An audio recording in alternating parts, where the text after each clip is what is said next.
Então vamos lá. É o seguinte, deixa eu fazer um negócio aqui. Deixa eu fazer um negócio aqui, porque nós vamos falar da Lua, né? É um programa especial sobre a Lua. E é sempre legal, né? A gente começar falando daquelas características, né? Iniciais, né? Então aí para quem não tá ligado, né? A Lua tem um raio aí de 1.738 quilômetros, né? A Lua é o quinto maior satélite do Sistema Solar, porém é o maior satélite em proporção ao seu planeta. Todos os outros satélites são muito pequenos. Todos são muito pequenos, tá? E a área superficial da Lua é um décimo da área da Terra. O seu volume é 2% do volume da Terra, ou seja, ela é muito pequena, né? Relacionada com a Terra, porém ela é a maior Lua que a gente tem proporcional, beleza? Aí tem um negócio muito interessante aqui, que é o seguinte,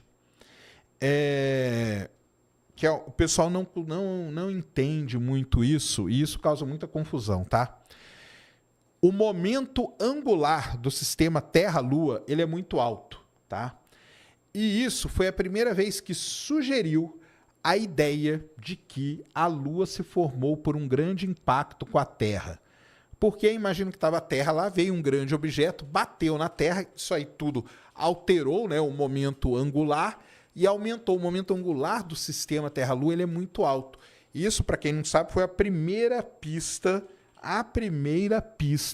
para dizer que a formação da Lua foi por meio de um impacto. Então tá aí uma informação muito legal. E a origem da Lua, né, que a gente sempre fala que foi por impacto, a gente não sabe, né, certinho se foi assim. Existem hipóteses, tá, pessoal? Existem hipóteses. E aí é assim que é outra coisa também que a galera não entende, tá? É assim que funciona a ciência, tá? A ciência, anote essa frase que eu vou falar aqui para vocês agora, tá? Anotem. A ciência não está atrás da verdade, tá?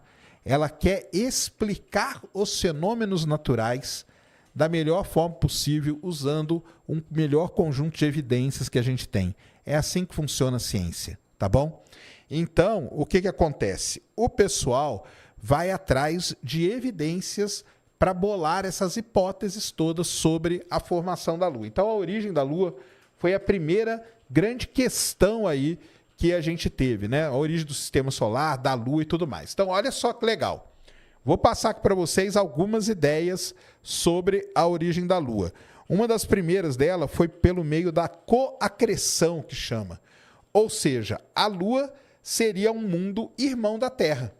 Então, quando teve a formação dos planetas, formou a Terra e, junto com a Terra, formou a Lua. Então, os dois formaram ali ao mesmo tempo, por isso que a gente chama de coacreção, tá? E aí, para cada hipótese que você bola, você tem que colocar os pontos a favor e os pontos contra, tá bom? Os pontos a favor e os pontos contra. Então, qual seria o ponto a favor da coacreção? Bem, a coacreção é uma acreção de matéria, ou seja, um objeto crescer a partir de pequenas aglomeraçõezinhas de materiais menores, é uma coisa que a gente sabe que acontece na origem do sistema solar. Mas existem pontos que são contras. Por exemplo, por que a Lua tem tanto ferro da mesma maneira que a Terra tem ferro? Então a Lua tem muito ferro. Essa coacreção já não explicaria isso. Por que não a gente não encontra, né? Se a Lua se formou por coacreção, por que só a nossa Lua é muito grande? Por que a gente não tem Lua em Marte, que é grande? E por que Vênus não tem Lua também? Porque se fosse por coacreção, teria que ter tido Lua em todos esses outros planetas, e a gente não tem. Então, começa a surgir. Depois você vai ver que legal que eu faço aqui, que a gente faz uma tabelinha do que são pontos a favor e do que são pontos contra cada ideia, tá? Segunda ideia da origem da Lua. que a Lua foi um objeto capturado. Olha só que interessante. Então, a Lua já existia em algum ponto no sistema solar, a Terra tinha se formado em algum ponto no sistema solar, e quando a Lua passou pela Terra, a Terra tinha uma maior massa, capturou aquele objeto, que é a mesma coisa que acontece hoje, por exemplo, ou aconteceu, né, com Saturno, com Urano, com Júpiter, né? Eles foram capturando objetos. Marte a gente não sabe se foi capturado ou se foi formado. Vamos lá. Ponto a favor. Explicaria por que a Lua não ter ferro, porque aí ela formou em outro lugar. Então tá beleza. Né? Ela formou em outro lugar, ela não precisa, não foi coacreção. Não aconteceu a acreção ao mesmo tempo. Então você explicou aquele negócio do ferro lá que a outra não explicava. Mas, porém, por como que a Lua... E aí é uma coisa que pega muito a galera, né? A composição química da Lua em isótopos, tá? Ela é muito parecida com a da Terra. Muito parecida. Essa aí já não explicaria isso. E outra coisa, a captura de um corpo tão grande como a Lua, você precisaria de uma física muito complicada para que isso acontecesse. A Terra, embora seja um planeta, ela não tem força suficiente para capturar um objeto do tamanho da Lua. Beleza? Então, duas ideias que vão perdendo. Terceira ideia. Terceira ideia é por fissão. Tá? Então, fissão, não fusão. Tá? Por fissão. O que quer dizer? A Lua, a Terra começou a girar, a Terra estava girando muito rápido, até que um pedaço da Terra se desprendeu e criou a Lua. Tá? E o legal é o seguinte, para essa ideia aqui, essa ideia ela foi muito forte durante muito tempo e o pessoal foi atrás até de explicar isso e tinham notado que a parte que teria sido arrancada teria sido uma parte do Oceano Pacífico ali. Por quê? Porque tinham medidas que eram feitas, falaram, cara, aqui encaixaria direitinho uma parte da Lua. Então, foi uma ideia, a ideia de fissão, ou seja, a Lua nasceu de um pedaço da própria Terra. Tá lá, ó. Então a Terra está girando, olha que legal, ó. A Terra girando, girando, e arranca um pedaço, sai voando aqui, ó, pelo universo e sairia daqui, ó, do Oceano Pacífico, tá? Então isso aqui é interessante. Bem, a favor da ideia da fissão, explica porque a Lua não tem ferro, pois foi formada como parte do manto da Terra. A densidade da Lua é similar à densidade das camadas mais externas da Terra, mas tem os problemas. A Lua, se fosse esse caso da fissão, ela deveria orbitar o equador da Terra certinho, e isso não acontece. A densidade ser similar, beleza, mas e a composição? Então, tá aí, ó, né? E por que só a Terra que girou tão rápido assim para formar a Lua? Por que Marte não girou tão rápido? Por que Vênus não girou tão rápido? Então, as ideias começam a ter os seus pequenos problemas. Estão entendendo? Ah, aula aí para dar Lua para vocês, hein? Vão ficar me xingando aí, tá? Aí o que acontece? Os anos se passaram, a gente teve as missões que pousaram na Lua. Primeiro, missões robóticas que pousaram na Lua e trouxeram amostra para a Terra, missões Luna, missões Ranger dos Estados Unidos. Isso também o pessoal não fala, né? Porque acha que o ser humano foi lá. Um dia estava todo mundo dormindo em casa. No dia seguinte, de repente, pisamos na Lua. Não foi assim, tá, pessoal? Não foi desse jeito. Foi um processo longo. Teve as missões Ranger dos Estados Unidos, teve as missões Luna da União Soviética, teve até a Luna 24, para vocês terem uma ideia. A Luna 25 foi agora que espatifou, né? Que a gente acompanhou aí. Muito bem. Quando essas missões começaram a mandar amostra para a Terra, quando as missões tripuladas, as Apollo, começaram a trazer amostras da Lua para a Terra, a gente pôde fazer uma análise muito melhor da composição química daquelas rochas. E quando você faz essa análise, você analisa isótopos, né? Isótopos são os mesmos elementos químicos com a diferença no número ali. Então você analisa os isótopos e a gente conseguiu uma paridade dos isótopos da Lua e da Terra. E isso foi fator determinante para se bolar a quarta hipótese sobre a formação da Lua e a mais aceita no momento, que é conhecida como a hipótese do impacto gigante, do grande impacto, da colisão. Aí tem vários nomes que vocês vão ver por aí, beleza? Então tá aí, ó, por exemplo, Big Muley, né, que é o nome dessa rocha aqui, e aí bolou-se essa ideia aqui, ó. O William Hartmann, em 1975, ele sugeriu que um grande planetesimal, ou seja, um grande objeto, atingiu a Terra após o núcleo ter sido se formado e expulsou da Terra um material quente do manto na órbita. Aí onde ele perdeu seus voláteis, por isso que a Lua não teria tantos voláteis assim, e agregou o material, formando um objeto que a gente chama de Lua. Quem sugeriu a primeira vez a hipótese do grande impacto foi o William Hartmann, em 1975. E aí a gente vem melhorando toda essa ideia, né?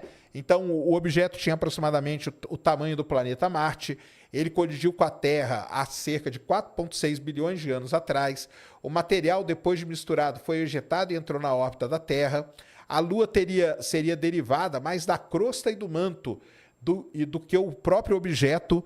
Esse objeto ficou conhecido como Theia, a gente dá um nome para ele hoje, e teve essa rápida acumulação, resultando na Lua quente e derretida, que perdeu boa parte, não só da água, como dos seus elementos voláteis.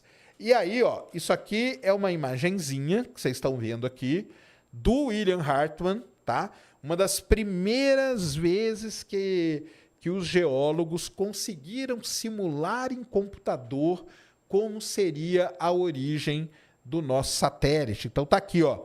Você tem um objeto tamanho de Marte aqui. Tá dando pro pessoal ver aqui, Cris? Coloca aqui só. Beleza, ó. Vocês estão vendo aqui minha setinha então, né? Tá dando para ver ali, né? Tá. Está dando para ver, ó. O objeto bate com a Terra, ó. Tá vendo? Bateu com a Terra, mergulhou na Terra e aí, ó, teve uma interação com o manto da Terra e saiu um pedaço para cá, ó. Isso aqui foi um Cray que simulou, tá, galera? Isso aqui foi uma simulação feita no Cray. Hoje, a gente faz essa mesma simulação. Obviamente, né, que é uma simulação muito mais detalhada. Aliás, a gente podia até mostrar aqui, né? Tá aqui, ó, de novo, ó. Isso aqui já é em 2008, tá? Num outro artigo, ó, mostrando aqui, ó. Veio o objeto, bateu com a Terra, 4,2 minutos após o impacto, 8,4 minutos após o impacto, ó, 125 minutos, ó, 2 horas após o impacto. Aí aquele objeto ficou circulando ali e formou a Lua. Ó que bonitinho, né?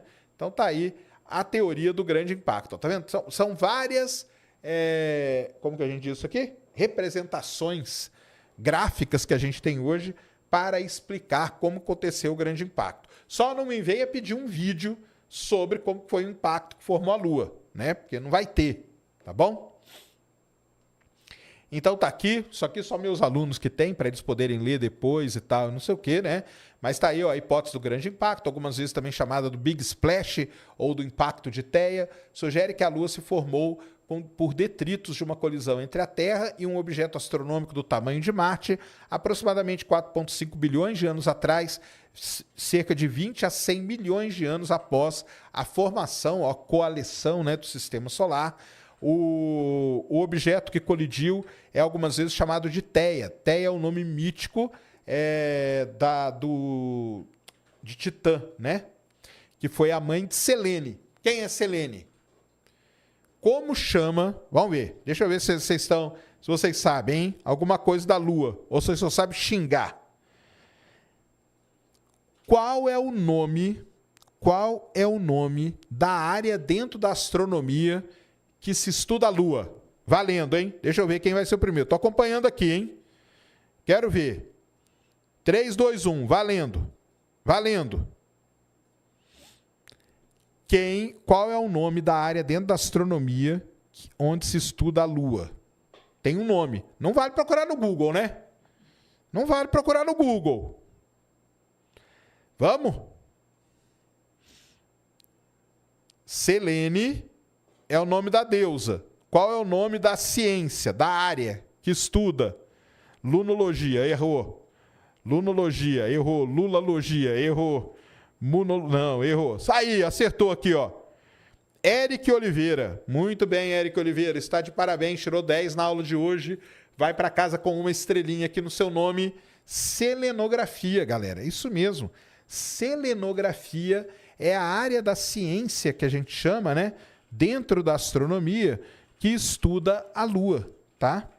Então tá aí, ó, selenografia. Isso mesmo, tá? Muito legal. Por causa de Selene, tá? Aí, ó, as análises das rochas lunares, publicado num relatório de 2016, sugerem que o impacto pode ter sido direto. Cata! Aí vamos lá que eu tenho que explicar algumas coisas para vocês. Deixa eu pular isso aqui, porque aqui é um monte de coisa. É o seguinte.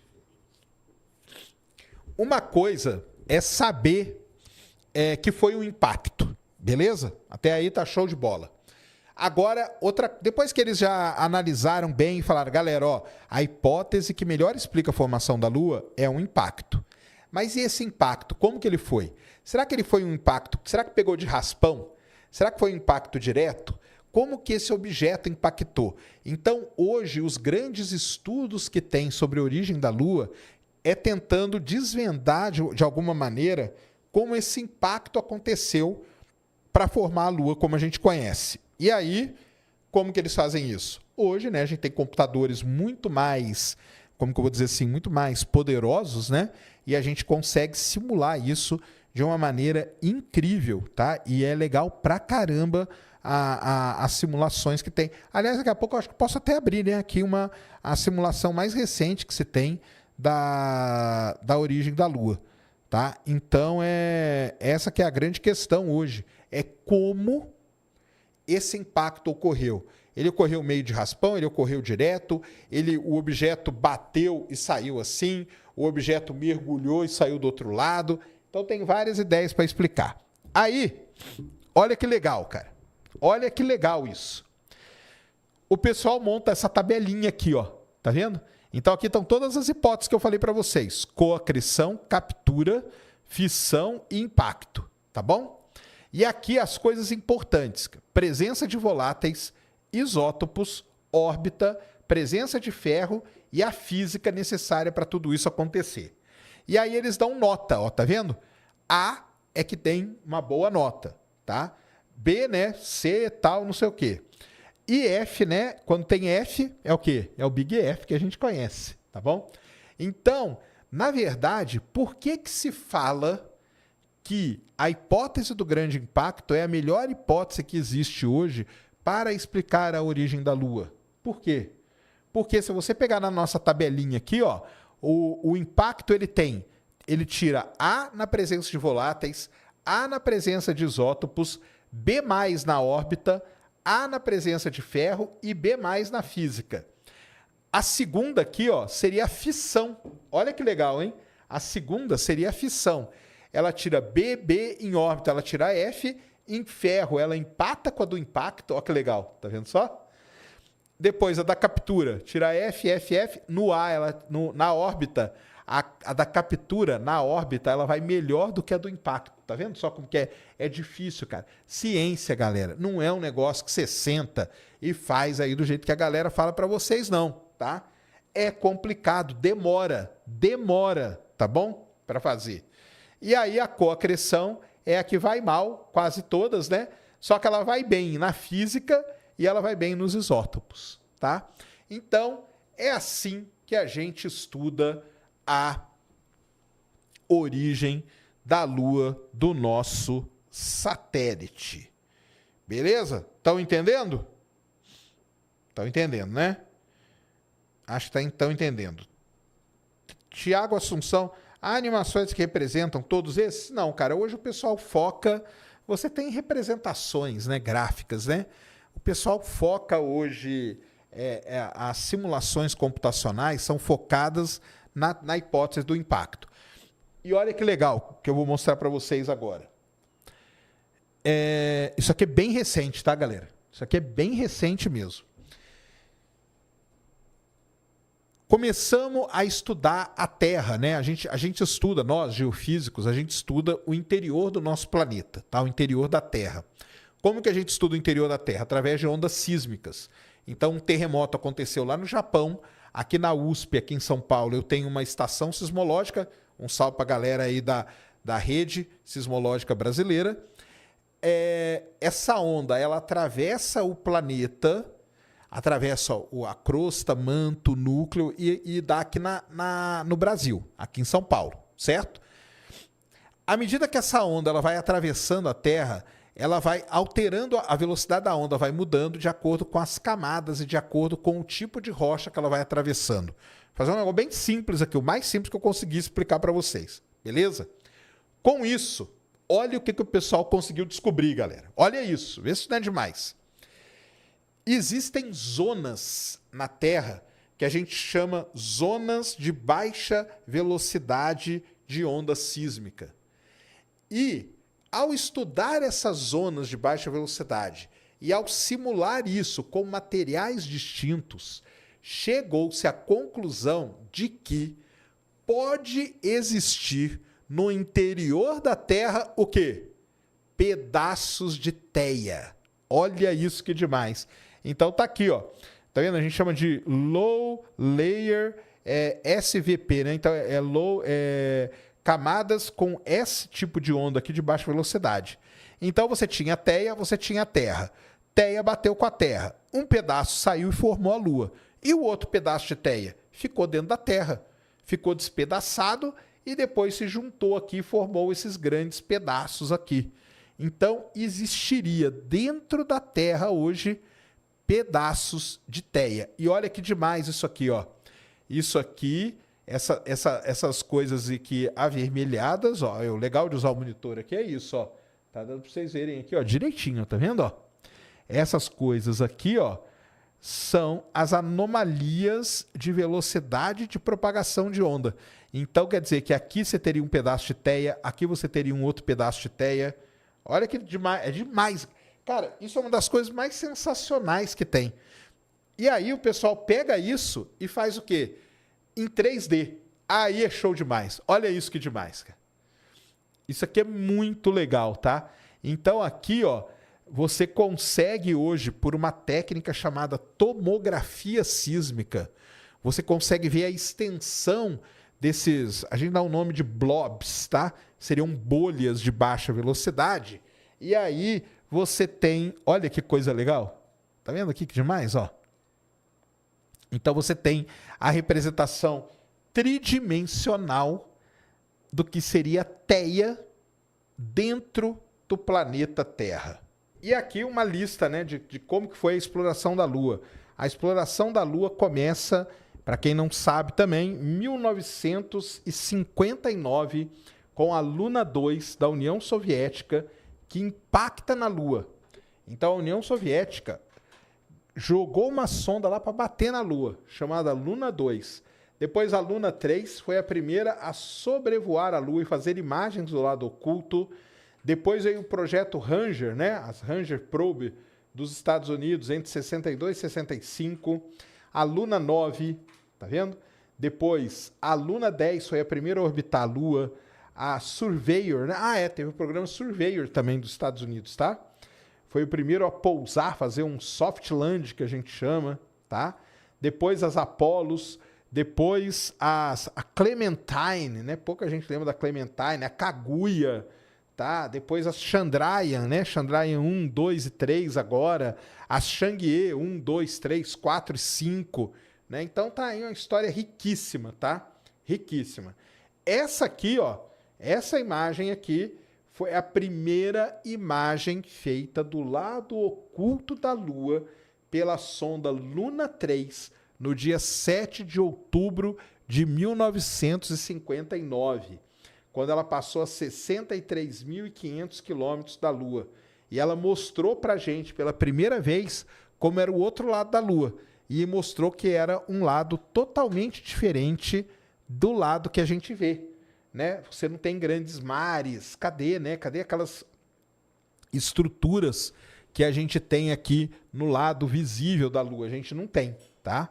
E aqui no centro está a cratera de Tsiolkovsky, né? Como foram eles que chegaram lá primeiro, sobrevoaram lá primeiro, então foram eles que deram o nome. Tanto que boa parte das crateras, das feições no lado oculto da Lua tem nomes russos, tá? Essa aqui é uma imagem muito legal, obtida pela Luna 9 em fevereiro de 66. Oceanos Procellarum. Olha aí que coisa linda, ó. 1966, tá, galera? 1959. tá? E aí vem lá, né, as missões tal, não tripuladas da União Soviética e uma coisa bem legal. Então tá aí, ó, aí as Apolos, né? A Apolo, todas elas pousando aqui. Tinha-se a ideia, né, de pousar aqui embaixo, tá? Tinha a ideia de pousar aqui embaixo, tá bom?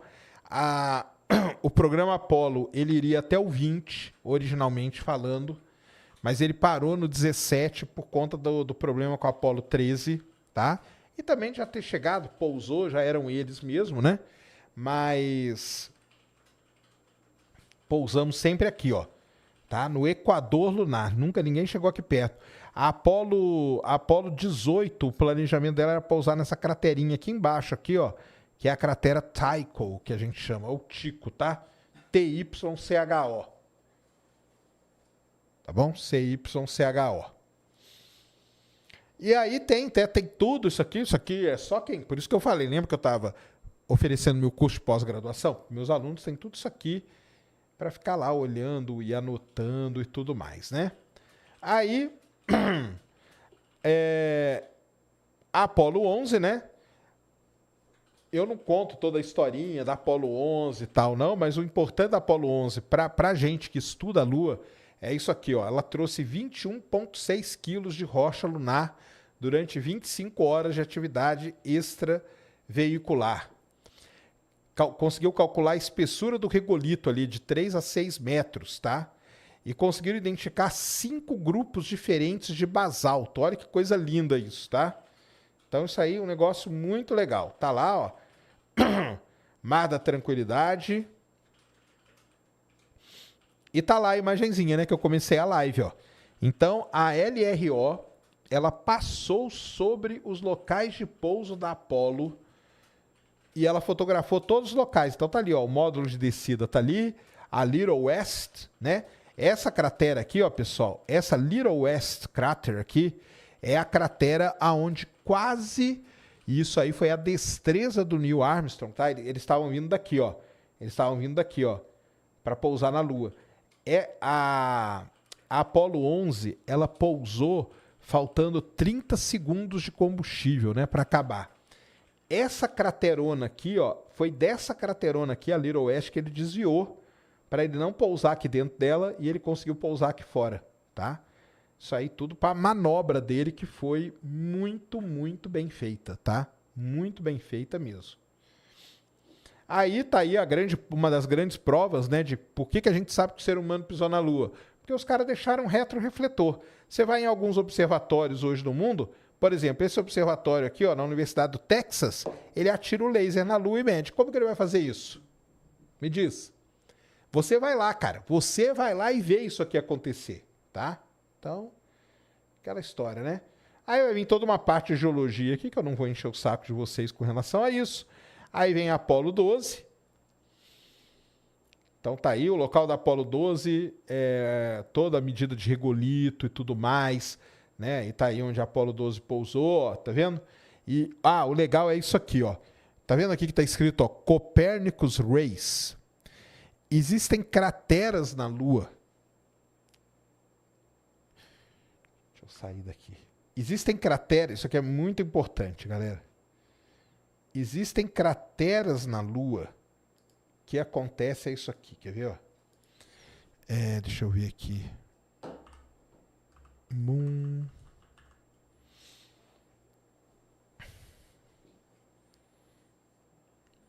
Agora eu vou precisar de uma imagem da Lua cheia e não vou achar aqui, ó. Isso aqui, ó. Deixa eu ver uma que vai estar boa. Quer trocar agora? Tá. Já vamos trocar aqui. Vamos colocar o outro monitor aqui para vocês verem, tá? Deixa eu só... Aqui. Essa aqui tá legal de ver. Vamos ver.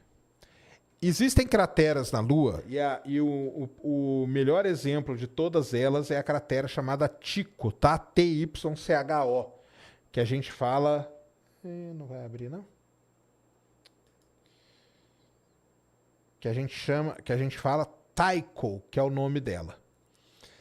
Os raios. Pô, mas que coisa, hein, cara? Os raios lunares é um negócio muito importante, tá, galera? Abriu, deu certo. Então é isso aqui, cadê? Ah, aqui, ó. Essa aqui vai ficar legal. Ó. Então, tá dando pessoal ver aí? Deixa eu ver como que tá. Ah, tá legal. Então, olha só. Aqui tem a cratera, ó. Cratera Tycho. Você vê ela olho nu aqui da Terra. E ela tem esses, tá vendo esses riscos aqui, ó? Tá vendo esses riscos, ó, galera? Isso aqui é material, presta atenção. Tava a Lua, veio um asteroide e bateu para formar a cratera Tycho. O impacto dele foi tão grande que material saiu ejetado da cratera, que a gente chama. Então, esses raios aqui são materiais ejetados da cratera. Agora, presta atenção que coisa legal isso. Se eu quero estudar a cratera Tycho, eu teria que pousar a minha nave aqui, na cratera Tycho. Deixa eu aumentar aqui. Eu teria que pousar aqui. Como o raio dela, ó, tem raio dela que vai para tudo que é canto, tá vendo? Então, se eu pousar minha nave aqui, que talvez seja mais fácil, em cima do raio da cratera Tycho, eu consigo estudar a cratera, sem pousar perto dela. Essa que foi a manha que os caras pegaram. Então, você tem a cratera Copérnicos, que, se não me engano, é essa aqui. Olha a quantidade de raio que ela tem. E aí foi isso que o pessoal fez com o Apolo 12. Falaram assim, bem, Apolo 11 pousou aqui, tá? Aqui assim, para quem não sabe, né? Esse aqui é o Mare Crisium, o mar fechado. Embaixo do Mare Crisium é o mar da tranquilidade, tá? Foi por aqui assim que a Apolo 11 pousou. A Apolo 12, ela pousou aqui e o objetivo deles era pousar ela em cima de um dos raios da cratera Copérnicos. Por isso que está escrito aqui, ó, Copernicus Race, tá vendo? Porque aí, na hora que eu pouso ali, eu estudo uma outra parte da Lua sem precisar ir lá. Olha que sacada. Isso é um negócio sensacional, cara. Ah? Tá aqui, ó, toda a região onde eles pousaram, ó. Tá vendo? Toda uma região complicada. Toda a atividade que eles fizeram na Lua. Esses mapinhas aqui são sensacionais, viu? Isso é um negócio demais. E aqui, ó, foi pela primeira vez na história uma missão encontrou outra missão na Lua. O astronauta aqui, o Charles Conrad, que era da Apollo 12, que é essa nave que está aqui no fundo, encontrou quem? A Surveyor 3, que é essa nave que está aqui, que tinha sido lançada muitos anos antes, lá em 67. Tá vendo? Então, em 67, lançou a Surveyor 3, que é essa nave aqui. Em novembro de 69, a Apollo 12 pousou perto da onde a Surveyor 3 estava. Ele foi lá e retirou as medidas que ela fez. Tá vendo? Então, e aí tá as amostrinhas. Olha que demais, ó. Isso aí, cara, para o geólogo, isso aqui tá louco, cara. É coisa mais linda de se ver. Mas não vou entrar nesse detalhe com vocês, não. Fiquem tranquilos, tá? Aqui as ferramentas que eles usaram para coletar amostras na Lua, toda aqui a parte de geologia. A Apollo 13 não pousou, né? Como a gente sabe, a Apollo 13 deu problema. E aí veio a Apollo 14, tá? A Apollo 14 foi a primeira vez que se pousou num planalto lunar. Que aí os caras começaram a ficar, né? Cara, já pousamos num mar, já pousamos em cima de um raio de uma cratera, vamos pousar em outro lugar agora. E aí, olha aqui aonde eles pousaram. Olha como começou a ficar muito mais complicado o local de pouso. Em vez de você pousar aqui, ó, aqui embaixo, eles pousaram aqui em cima com a Apollo 14. Pouca gente fala da Apollo 14, pouca gente fala da Apollo 15, muito menos da 16, muito menos da 17, tá? São missões que foram esquecidas aí. Tá aqui o sismômetro, ó, da Apollo 14, olha que legal, ó. Isso é muito legal, ó. O refletor laser, todas elas levaram para atirar aqui da Terra e medir a distância. Tá lá, ó, o astronauta esticando os geofones na superfície da Lua, toda a parte geológica. Apollo 15, a primeira missão avançada. Por que ela começou a chamar missão avançada? Porque a 15, a 16 e a 17 levaram rovers. E aí não era só o astronauta que ia caminhar na Lua. Você ia ter o roverzinho para andar também, tá? E a região de pouso foi muito mais complexa. Nós vamos ver aqui no mapinha, tá? Olha aqui. Olha onde os caras meteram a Apollo 15, cara. No meio de duas montanhas aqui, ó. No famoso Hadley, tá? O Vale de Hadley na Lua. Bem pertinho das montanhas dos Apeninos. Isso aqui a gente vê no telescópio, tá? Os Apeninos, tudo isso aqui. E ela pousou. Isso aqui é uma imagem de telescópio, tá? Essa outra imagem que eu mostro aqui, ó. Essa não. Essa aqui é a imagem da LRO. E aí você vê como que é um local muito arriscado. Por que eles pousaram aqui? Porque uma ideia dos geólogos que trabalhavam para a NASA era estudar esses Rhyli. O que é Rhyli?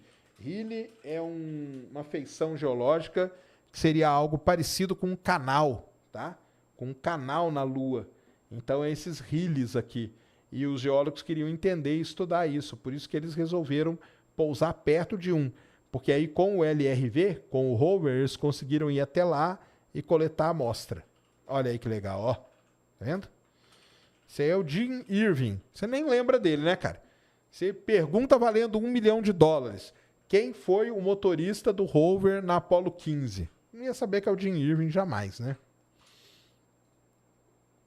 E nem que o comandante era o Dave Scott. Porque esses caras aqui, sinceramente, é uma pena, né? Mas eles não tiveram nem 1/10 da notoriedade que os outros tiveram. A Apollo 16, também aí, ó, pousando num lugar super complexo, no meio de um monte de cratera, de um monte de coisa. Ó que legal. Tá aí, ó. Amostras da Apollo 16, tá vendo? Tá aí.